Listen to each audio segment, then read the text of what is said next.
안녕하세요. 저는 서울에 살고 있는 27살 여자예요. 좋은 의도로 글을 쓰는 게 아님을 먼저 밝히며 너무 쪽이 별로 하소연할 곳이 없어 사연을 적어 보냅니다. 꼭 사연이 채택되었으면 좋겠어요.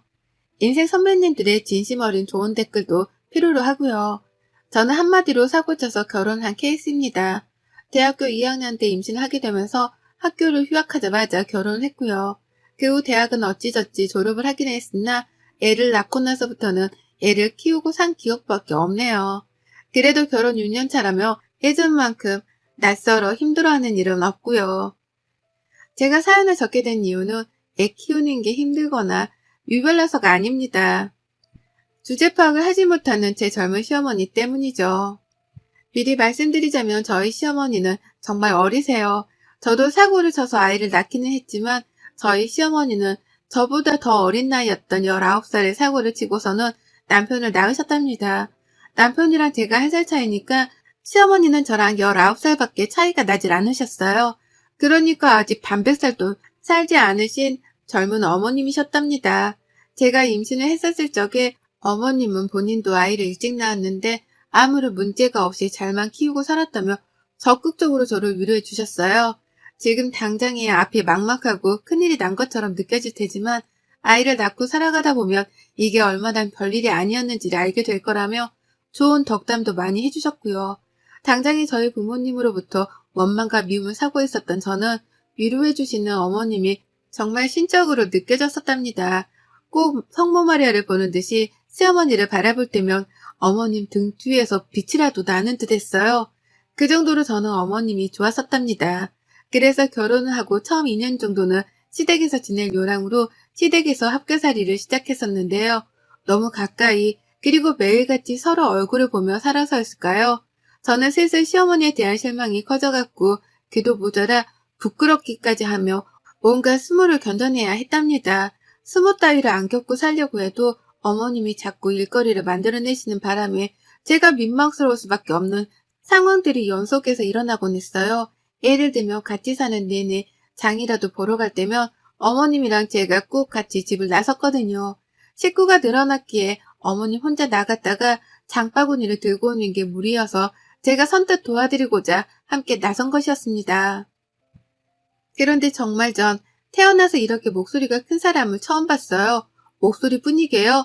뭐든 자기 주장이 맞다며 큰 소리로 떵떵거리며 우겨대는데 이렇게 고집이 센 사람은 정말 살다 처음이었습니다. 시장에서 사장님이 물건에 대해서 설명을 하면 어머님은 늘 의심이 가득한 표정으로 쳐다보면서 아닐 텐데, 아닌데, 그렇게 안 보이는데 라는 대답으로 싸움을 거셨어요. 본인이 시장 사장님보다 물건에 대해서 아는 게 더 많다고 생각을 하신 거죠. 그러면 사장님은 국내산이라고 해도 뭐라 하고 국외산을 국외산이라 해도 뭐라 한다며 저희 시어머니랑 격양된 채로 말씀을 나누셨고 그 끝은 늘 싸움이었습니다. 한마디로 시장 바닥에서의 싸움이었죠. 시비는 누가 봐도 저희 시어머님이 먼저 거신 것이었고요. 매번 장을 보러 가는 매주 혹은 격주마다 이런 일이 생겼습니다. 그쯤 되면 시장 입구에서조차 서 있는 게 쪽이 팔려서 안 갈 법도 한데 저희 어머님은 창피한 것 하나 없다며 아주 당당하게 시장으로 직진을 하셨어요. 오늘은 좀 다른 곳으로 장을 보러 가실 법도 한데 바로 저번 주에 말싸움을 한 시장 아주머니가 계신 곳으로 또 장을 보겠다며 직진을 해서 가시더라고요. 그 덕에 온 시장 사장님들은 저희 어머님을 무슨 원수 보듯이 쳐다를 보셨고 괜히 옆에 서 있던 저도 같이 흘기는 것도 같은데 장보러 나서는 길이 그보다 끔찍할 수는 없었답니다. 언제까지 이러고 살 수 없다 싶은 마음에 몇 달 이 짓을 겪다가 그 후엔 저 혼자 장을 보러 나가기 시작했어요. 아예 어머님께 말도 없이 나가서 한 주 동안 먹을 장을 혼자서 사올 때도 있었고요. 그렇게 나름 저만의 노하우를 쌓아가면서 진상을 부리려는 어머님을 제 선에서 차단해 가는 법을 터득했습니다. 하지만 그걸로 끝이었음 제가 분가를 하지도 않았을 거예요. 그 밖에 동네 이웃들한테도 별소리가 아닌데 층간소음이라며 집에서 쓰는 빗자루를 들고 쳐올라가질 않나. 집 근처에 산책로가 있는데 담배도 안 피우면서 어디서 가래가 그렇게 나와서는 계속 퇴퇴하고 뱉어버리시질 않나. 집 앞에 버려야 하는 쓰레기 봉지를 다른 빌라존에 버렸다가 카메라에 걸려서 경찰이 출동하질 않나. 그 밖에 뒷목 잡게 만드는 진상짓을 너무 많이 부리셔서 동네 관할 경찰관들 중에서는 저희 어머님을 모르는 분이 없었답니다. 저랑 저희 남편 그리고 시아버지는 무슨 잘못을 저지른 것도 아닌데 오고 가는 사람들한테마다 고개를 숙여 사과를 하는 게 버릇이 되다시피 했고요.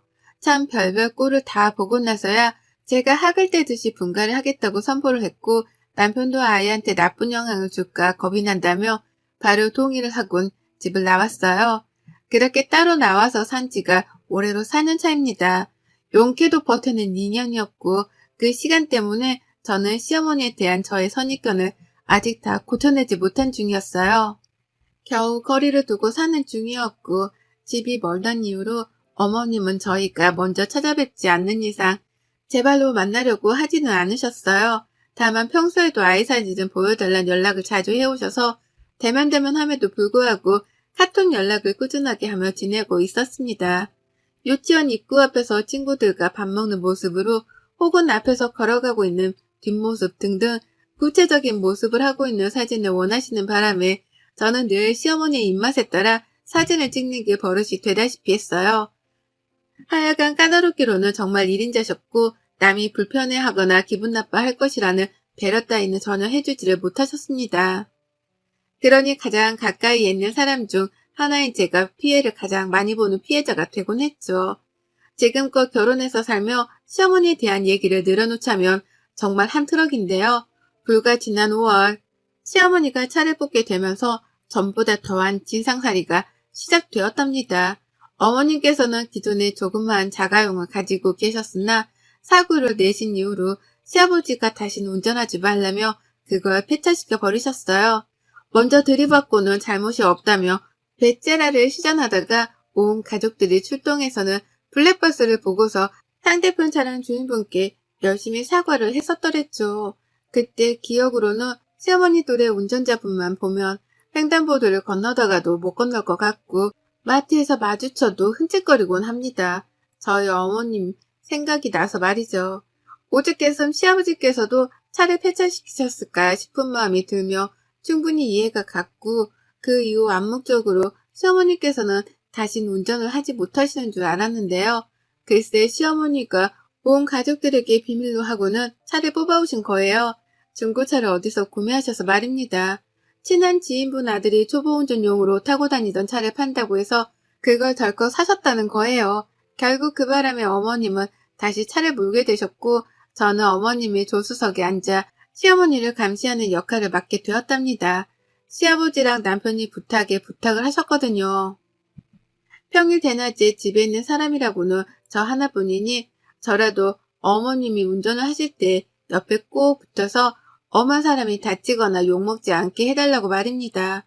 운전을 어떻게 하는 건지 잔소리를 팍팍 해가면서라도 시어머니 버릇을 좀 고쳐놓으라고 말이죠. 저라고 별 수 있겠나요? 이미 진상 부리는 행동이 몸에 배어버린 사람인데 제가 옆에서 잔소리를 한다고 해서 뭐가 나아질 분은 결코 아니셨습니다. 다만 제가 그렇게라도 옆에서 눈치를 주면 어머님이 최소한 눈치를 보는 척은 하실 줄 알았네요. 이미 교통사고를 한 번 내신 분이니까 운전을 하면서 전보다는 더욱 조심하실 거라고도 예상을 했고요. 하지만 이런 당연한 저의 예상은 완벽하게 빗나가 버리고야 말았습니다. 사고를 내본 사람이라면 더더욱 주변 차량의 존재에 신경을 쓰고 사소한 것도 조심스러워하면서 할 텐데요. 저희 어머님은 정말 예상을 빗나가셨죠. 인도 앞에 서 있으면서 멀쩡히 인도를 지나가는 사람한테 빨리 지나가라고 클락션을 울렸던 날엔 저 진짜 조수석에서 쥐구멍이라도 숨고 싶었어요. 지나가는 행인이 여학생이니 망정이었지 어디 깡패라도 지나갔다가 그 꼴을 당했으면 가만히 있었을까요? 그런 생각을 하니 진짜 조수석도 앉아있을 곳이 못 되었습니다. 하지만 이게 끝이 아니었어요. 사고를 냈었으니까 내가 이제 절대로 과속은 안 할 거야. 라고 하면서 느리게 가속 페달을 밟으셨는데 그게 어찌나 느리던지 오고 가는 주변 차량들의 진로까지 방해를 한 겁니다. 그래서 제가 조금 빨리 가거나 아니면 아예 빠져서 비켜주라고 말씀도 드려봤지만 어머님은 이렇게 대답을 하셨죠. 지들이 알아서 가겠지. 라고요. 뭘 말씀드려도 자기 알 바가 아니라고 귀를 닫으셨습니다.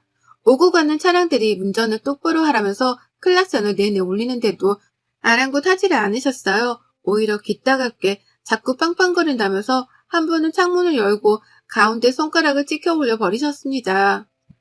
아, 그때 그 순간은 정말 제 인생 최악의 날이었습니다.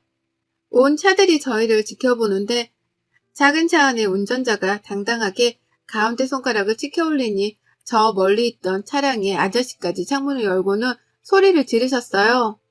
운전 똑바로 하라고 말이죠. 흔히들 들어봤죠? 아줌마가 집에서 밥이나 차릴 것이지 왜 나와서 운전을 하냐는 말입니다. 전 이런 얘기가 90년대나 일어나는 말인 줄 알았는데요. 저희 시어머니 때문에 한 번도 아니 여러 번을 들었답니다. 운전 똑바로 할 거 아니면 집에 가 밥하라 소리를 귀에 딱지가 나도록 들었네요. 그 바람에 제가 시어머니를 부여잡고는 도대체 왜 이렇게 운전을 하는 거냐면서 미치도록 화를 낸 적이 있었어요. 도무지 화끈거리는 얼굴을 도로 위에서 들고 다닐 수가 없으니 이렇게 운전을 할 거면 차라리 내려달라고 말이죠. 그러자 저희 어머님 버스서는 정류장에 떡하니 들어가서는 저를 내려주시더라고요. 그리고는 창문을 내려서 어디 버릇없게 시어머니한테 내려달라 말아야? 내가 네 개인 택시기사냐? 라고 욕을 쏘아대셨답니다. 버스를 기다리는 승객들이 와르르 서 있는 정거장이었는데요. 모두가 저와 시어머니의 싸움을 목격했어요. 어머님은 욕만 남기고 호련히 그 자리를 떠나셨고 저는 혼자 남아 떠나가는 시어머니의 차량을 지켜보며 붉어진 얼굴을 숨기고 가느라 앨범 머리카락만 잡아 뜯었네요. 혹시나 아는 사람이라도 만날까 싶어서 두근거리는데 내가 언제까지 이러고 살아야 하나 싶어 숨이 턱 막히기도 했습니다. 그러나 결국 언젠가 사고 칠 거라고 예상했던 어머님이 치고야 마셨어요.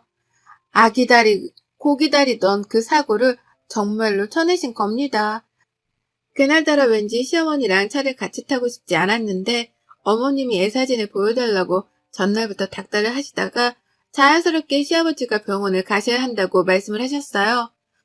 어머님 혼자 가는 거라면 제가 그냥 알아서 가라고 했을 거지만 시아버지가 가신다고 하니 괜히 신경이 쓰이더라고요. 그래서 애를 유치원에 보내놓고 시어머니 댁으로 찾아뵈었습니다.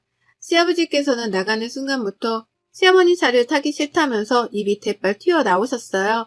몰래 차를 산 것도 모자라 운전을 계속하고 다니신다고 생각을 하니 화가 나셨는지 문 앞에서 시위를 하며 운전을 자기가 하겠다고 몰아세우셨습니다. 하지만 결국 저희는 시어머니가 운전하는 차에 올라탔어요. 시어머니의 고집을 말릴 수 있는 사람은 아무도 없었으니까요. 그렇게 저희는 함께 병원으로 출발을 했습니다. 다소 불안한, 하지만 일단 가벼이 마음을 먹고 차에 올라탔는데 한 15분쯤 갔을까요? 지금도 그때 생각만 하면 식은땀이 순간 스쳐 흘러내리네요. 아버님이랑 대화를 나누며 최대한 긴장하시는 아버님의 마음을 풀어드리고 있던 그 찰나 갑자기 쾅 하는 소리와 함께 세 사람 모두가 앞쪽으로 쏠렸습니다. 시어머니가 꼬리타기를 하며 바뀌고 있는 신호를 따라 우회전을 하시다가 신호를 따라 정상적으로 출발을 한 차량과 부딪혔습니다. 근데 또 웃겼던 것이 그런 상황이면 저희가 모두 다 충격을 받아 오른쪽으로 쏠려야 했는데 시어머니가 운전을 요상하게 하면서 우회전을 하시다가 그대로 앞부분을 다른 차와 들이박은 거예요. 그래서 모두가 충격을 받자마자 앞쪽으로 쏠렸던 것입니다. 사태 파악을 하느라 한참의 시간이 걸렸고 누가 봐도 우리의 잘못이란 건 알았는지라 아버님과 저는 뒷목을 잡으면서 할 말을 잃었어요. 둘 다 결국 또 터졌구나 하는 마음으로 허망하게 시어머니를 노려보며 서로를 챙겼습니다. 근데 시어머니는 이번에도 당당하더라고요. 정말 쪽팔림이라고는 하나도 느끼지 못하는 건지 상대편 차량에서 운전을 어떻게 하냐며 막 나와서 보험을 부르며 어머님을 부르시는데 어머님은 누가 뭐 잘못을 했는데 차가 앞에서 오고 있으면 비켜줄 생각을 해야지 그걸 그대로 갖다 들이받고 말이야. 당신 깡패야? 이게 깡패가 아니면 뭐야? 라고 하며 막받아 치셨답니다. 그리고는 한참이나 걸려 사고 운전자와 말싸움을 하느라고 쉬지도 않고 소리를 질러대셨어요. 보험차고 뭐고 이미 중재를 시킬 만한 사람이 모였음에도 불구하고 잘못을 인정하지 않는 시어머니 때문에 사건 해결은 어려웠고 그 타이밍에 저와 시아버지가 나섰죠. 어머님 좀 그만하세요. 라고 하며 저 멀리서부터 뒷목을 잡은 채로 소리를 지르며 다가갔습니다. 어머님은 얘가 왜 이러냐는 표정으로 저를 바라보며 넌 가만히 있어. 잘 알지도 못하는 게. 라고 입을 닫게 하셨죠. 하지만 저는 거기서 멈추지 않았습니다. 쪽팔려 죽겠네 정말. 어머님이 먼저 갖다 들이받고서 뭘 잘했다고 큰 소리예요. 잘못을 했으면 잘못했다고 사과를 먼저 하셔야지. 뭘 잘했다고 자꾸 쫑알쫑알. 여기 있는 사람들이 다 놀고 먹는 배수인 줄 아세요? 다들 바빠 죽겠는데 얼른 사과드리고 보험 처리하세요. 제발 좀 그 입 좀 다무시라고요. 라고 주절주절 맞는 말만 골라서 했어요. 그러자 상대편 운전자뿐만 아니라 뒤늦게 온 경찰까지 다행이다 싶은지 네 어머님 진정하시고요. 라며 시어머니를 더 타일러보고자 했죠. 이제야 해결이 되나 보다 싶어 말이죠. 하지만 어머님은 거기서 그치지 않은 채 오히려 며느리가 자신의 편을 들지 않는 것에 화가 나서는 그 분풀이를 상대방 운전자한테 하셨습니다. 살짝 욕이 올라왔다가 결국 튀어나와 뱉어졌고 그 바람에 빡쳐버린 상대 운전자분이 결국 용서는 없다며 서로 고성방가를 오가며 피 터지게 말싸움을 했습니다.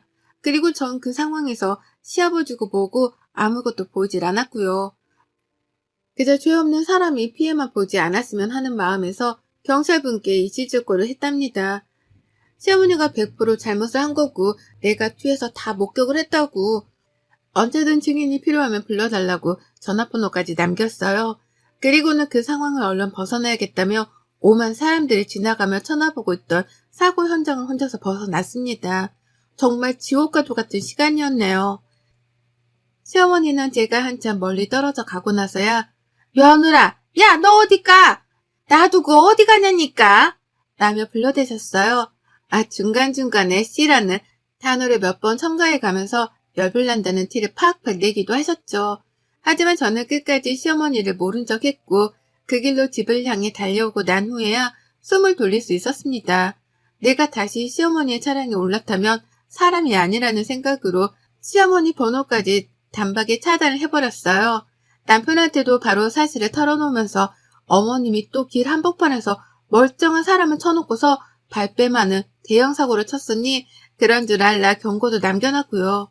남편은 또 우리가 사죄를 해야 할 일이 생긴 거냐면서 너무 속상해했습니다. 도대체 나이를 먹을 대로 먹은 사람이 왜 그 모양인지를 모르겠다며 억울해하기도 했고요. 하지만 저는 당장에 남편 속마음을 들어줄 여유가 없었어요. 시어머니가 사고를 내긴 냈으나 그 충격으로 인해 앞으로 쏠릴 뻔하기도 했고 사고 후유증으로 마음이 계속 두근거리는 것이 기분이 너무 안 좋았거든요.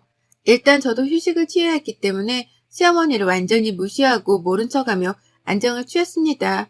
그리고 그날부로 정확히 하루 뒤 주말에 남편한테로 시어머니 전화가 걸려왔어요. 근데 시어머니가 울고불고 난리도 아닌 채로 전화를 받으시는 거예요. 왜 그러나 싶어서 귀를 쫑긋거린 채로 들어봤더니만 세상에 어머님이 사고를 낸 그 당일 정말 많은 일들이 있었더라고요. 제가 시아버지고 뭐고 다 버려둔 채로 혼자서 집으로 도망쳐 온 후 말입니다. 제 딴에는 시어머니를 모른 척하며 무시하기 위해서 혼자 도망을 쳤던 건데요. 글쎄 저희 아버님은 아버님대로 혼자서 그 길로 도망을 쳤다는 거예요. 그러니까 제가 제 집으로 도망쳐 나온 그 사이 아버님은 그 길로 또 혼자 택시를 잡고 바로 가려던 병원으로 가셨다는 겁니다.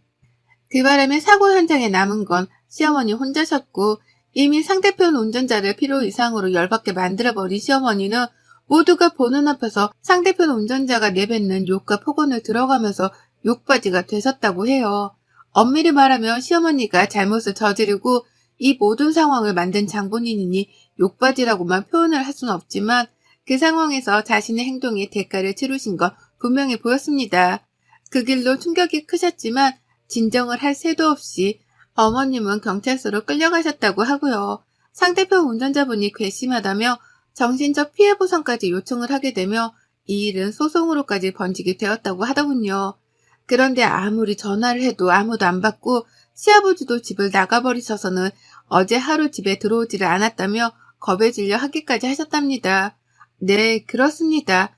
저희 시아버지는 그 길로 병원을 갔다가 집으로 돌아가지도 않은 채 동생분이 사시는 집으로 가서는 외박을 하셨다네요. 저는 저대로 시어머니 번호를 차단하고 더러워 안 본다며 모른 척을 했었고요. 그와 더불어 저희 남편은 남편대로 시어머니가 사고를 당한 줄을 저에게 들어 알고 있었으면서도 불구하고 어머님이 뒤치다꺼리를 하기 싫다며 어제 하루 종일 핸드폰을 꺼놨던 겁니다. 결국 외동아들 하나만 키우시는 저희 시어머니는 아들에 이어서 남편, 며느리까지 아무도 자기의 전화를 받지 않으니 경찰서에서 꼼짝없이 혼자 앉아 그 엄한 벌들을 두드려 받고 나오셨다네요. 상대편 운전자가 고소를 한다며 변호사까지 선임을 하는 사이 자기는 혼자서 아무도 없는 곳에 앉아 하염없이 가족들을 기다렸다면서 울며 전화를 해서는 따지는데 진짜 속으로 꼬셔서 죽는 줄 알았어요. 어찌나 서럽게 울면서 어디 있었냐고 저희 남편을 찾는데 남편은 시어머니가 우는 걸 들으면서도 아무 감흥이 없어 보였답니다. 오히려 또 저러신다면서 그래서? 그래서 뭐? 라고 퉁명스레 대답만 했고 시어머니의 반응은 뜻밖이었어요. 그렇게 남들한테는 진상이란 진상짓을 잘도 부리더니 자기 아들한테 받는 무시와 멸시는 참기 힘드셨던지 더욱 크게 우시며 대답하시더라고요. 내가 잘못했어. 내가 잘못한 거야. 다시는 안 그럴 거야. 라는 말과 함께 목이 빠져라 울고불고 난리도 아니셨어요. 생전 처음으로 시어머니 입에서 잘못이란 말이 튀어나왔고 그 말에 펑 놀란 저희 부부는 다소 난감하긴 했으나 이따라도 버릇을 단단히 고쳐드려야겠다는 생각에 일단 전화는 끊어버렸습니다. 진짜 잘못을 했다고 생각하면 법적 조치도 달게 받으라는 말씀을 남긴 채 말이죠. 결국 진상 부리기 좋아하는 우리 어머님은 민폐 운전의 끝판왕을 선보이다가 피해자한테 욕이란 욕도 먹고 고소도 당하고 경찰서도 끌려간 걸로도 모자라 자식 배우자 며느리한테 무시까지 받는 최악의 결말을 맞이하셨답니다. 지금도 시아버지는 동생분 집에 계시면서 집으로 돌아갈 생각을 안 하고 계시고요. 저희 부부는 시어머니 연락을 일절 무시하며 버티고 있어요. 어떻게든 혼자 해결을 하게 만들어야지만 깨닫는 게 있을 거라면서 최선을 다해 어머님 연락을 끊어내는 중입니다. 뭐 어쩌겠어요. 평소에 잘 행동하고 살았음 이렇게까지 모른 척 하진 않을 텐데 이게 다 어머님이 뿌린 대로 거두고 있는 거죠 뭐. 여러분의 생각은 댓글로 남겨주세요. 오늘도 시청해 주셔서 정말 감사합니다.